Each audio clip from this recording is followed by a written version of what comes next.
Hello everybody, Cinder here, back with another video.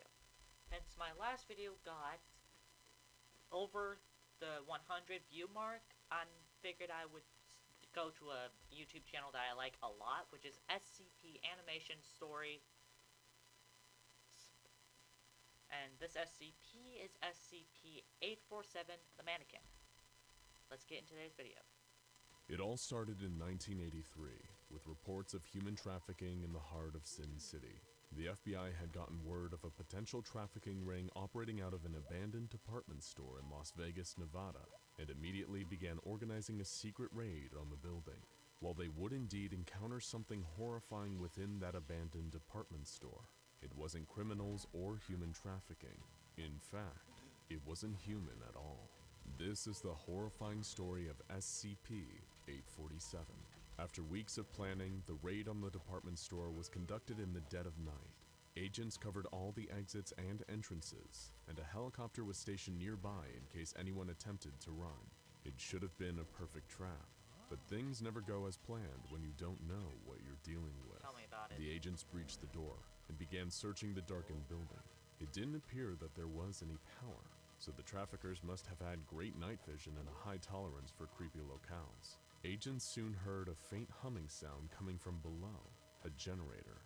It must be located in the basement and be the hub of this criminal enterprise. Readying themselves for whatever they were about to find, the agents descended into the basement. As they moved deeper into the building, they found that lighting rigs had been set up. They must be getting closer to something, but that something was still a mystery.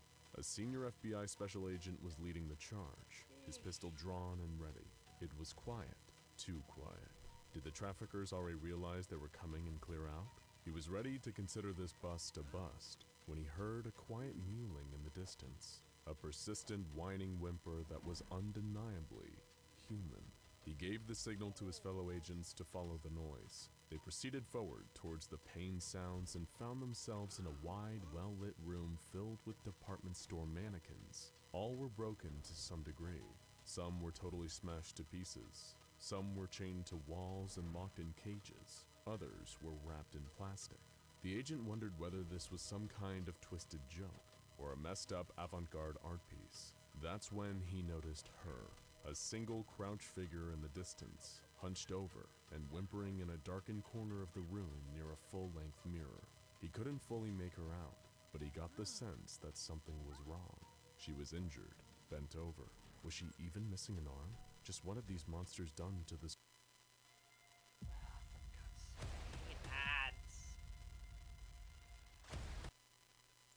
woman? He whispered a request for backup into his radio and pushed on. When he got within 50 meters of this strange woman, her demeanor changed entirely. She jerked around, her movements forced, erratic, and painful looking. The woman stared directly into the agent's eyes and began hobbling towards him, occasionally stopping to strike a pose as if modeling during a photo shoot. Just then, the agent made a horrifying realization. This thing moving towards them wasn't a woman at all. It was a living mannequin. As she got closer though, he realized that the mannequin's broken left forearm had been carved into a large shiv. A female junior FBI agent had been one of the many to pour into the room when the raid leader had radioed for backup. The second she entered the 50-meter range of this strange mannequin, everything changed. In an instant, its eyes and mouth began dripping with a thick, viscous resin. Its whimpering gasps suddenly became vicious, ear-splitting screeches, and it turned its gaze from the senior FBI agent. It was now focused on the junior agent, who had just entered the room and broke into a terrifying run straight towards her. The mannequin moved with a violent, single-minded purpose. Other agents began firing, but it was running freakishly fast and easily dodged most of the bullets. The few that actually hit seemed to do nothing to slow the creature down. It shrugged off the damage and kept running. With a great leap, it landed on the terrified junior agent and began jabbing her with its bladed arm. The other agents stopped firing, fearing they might accidentally hit their colleague during the panic. The mannequin was ruthless, clawing and stabbing with the strange resin leaking out of its every orifice. Terrified and unable to reach her gun, the agent remembered her training. She reached into her belt and grabbed her stun gun, jamming the two probes up against the creature's chest and giving it 30,000 volts. The creature spasmed, fell backwards and collapsed in a heap on the ground, Oh, thank God. frozen. This was the first recorded encounter with SCP-847, a violent living mannequin with a serious problem with women.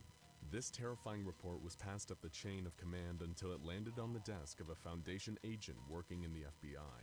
The Foundation quickly swooped in and claimed the mannequin, delivered necessary amnestic treatment to all who'd witnessed it, and closely observed the female junior FBI agent's recovery in a private hospital with Foundation ties. As it turns out, they were right to do so, as the junior agent was in for a gruesome fate. While the wound she'd suffered at the hands of SCP-847 didn't appear fatal, the fact that the mannequin's anomalous resin excretions entered the open wound changed everything.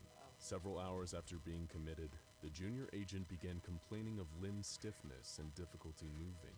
This quickly developed into full paralysis. Over time, her skin and internal organs began to harden, until the process, dubbed plastination, came to a gruesome end. The junior agent wasn't just dead, she had been transformed into a mannequin. Foundation researchers... Wait. What? Did he say that the woman turned into a mannequin? Is this gonna become another living mannequin? If so, then I'm getting the hell out of here. Sorry about that, let's continue. Were met with a truly horrifying realization. This means that all the other broken mannequins found with SCP-847 were likely once living humans, attacked and transformed by the anomaly, now a source for new harvested body parts. Now safely interred at a Foundation containment facility though, the real tests on SCP-847 to determine its behavior and physical attributes could begin. The most important detail about SCP-847 is that its aggression is exclusively directed towards women. What does this female mannequin have against women? Seriously. Is it a sexist mannequin? Because if so, then burn it with fire. As opposed to when it encounters men, and its instincts are more self-destructive. Through a series of tests and observations, researchers have been able to pin down 3 different distinct patterns of behavior for SCP-847. Pattern Z behaviors occur when there are no humans standing within 50 meters of SCP-847. The mannequin will seek out a full-length mirror and pose in front of it, much like a department store mannequin attempting to show off its clothes. It remains largely inanimate during these periods, and will very occasionally use a finger, or whatever appendage is available, given its habit for self-mutilation, to scratch messages on nearby surfaces. Pattern Y behavior occurs when male humans with XY chromosomes enter a 50-meter radius around SCP-847.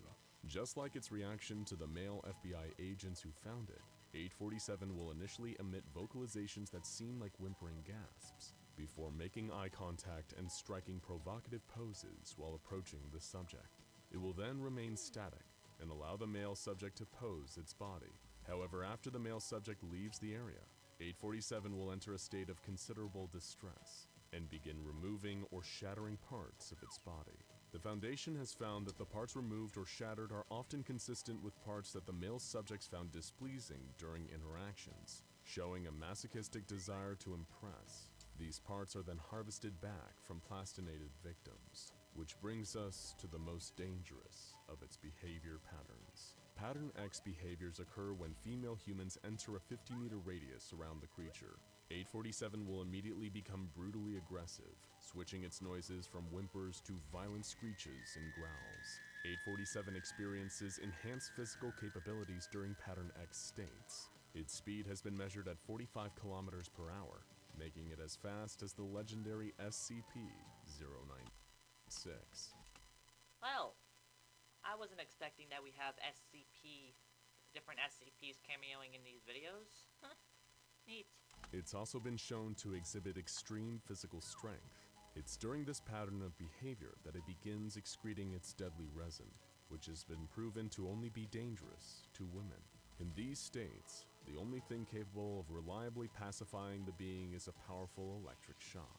The shock causes the creature's resin to harden, temporarily incapacitating it for roughly 5 minutes. Other conventional weapons and damage has no meaningful effect on SCP-847. After a number of incidents that had sad and violent endings, the Foundation Ethics Committee forbade the use of female D-Class personnel in SCP-847 testing. When it came to female subjects, 847 always slipped into a state of extreme aggression, so instead the Foundation began testing with male subjects in hopes of better understanding the dynamics between human males and SCP-847.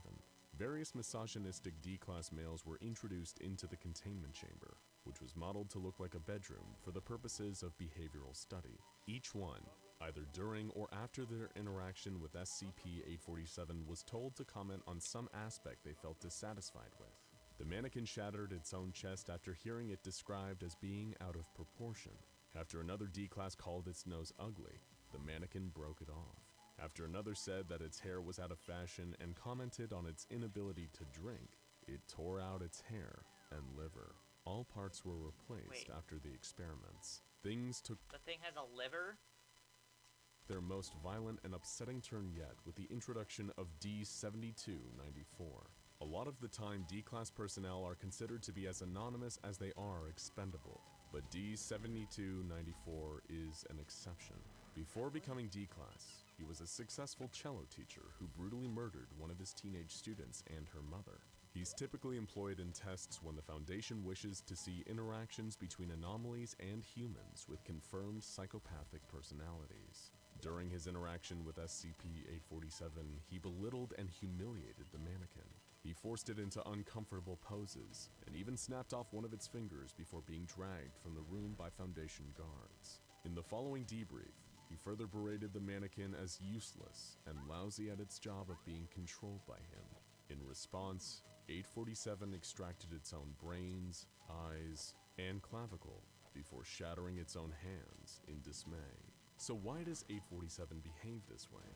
While it may appear monstrous, it seems that the reason SCP-847 does what it does is all too human. It hurts women because it itself is hurting, and it's willing to hurt itself even more for the approval of the objects of its desire. As a result, it's an anomaly trapped in an endless cycle of pain and violence. Perhaps one day, it'll be able to free itself from the loop, but that day is unlikely to come for this murderous mannequin anytime soon. Now go check out SCP-03. Lordy.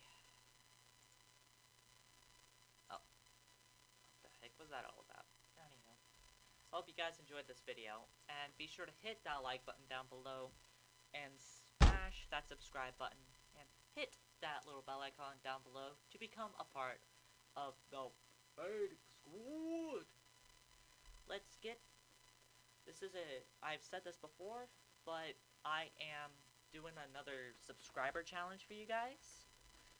Let's get into like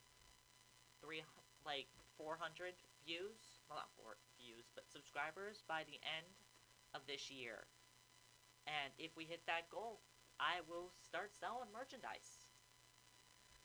So let's get to that. Let's get that subscriber goal. Also, if you enjoy this video, be sure to hit that like button down below. And I will do another one. And I'm also going to be doing another new pattern, which is to use different suggested videos from different YouTubers, like these guys. My next 2 videos are most likely going to be SCP-035 or SCP-2935. Well, 2935-0. Well, -0 death. That's all for today's video, everybody. Be sure to hit that like button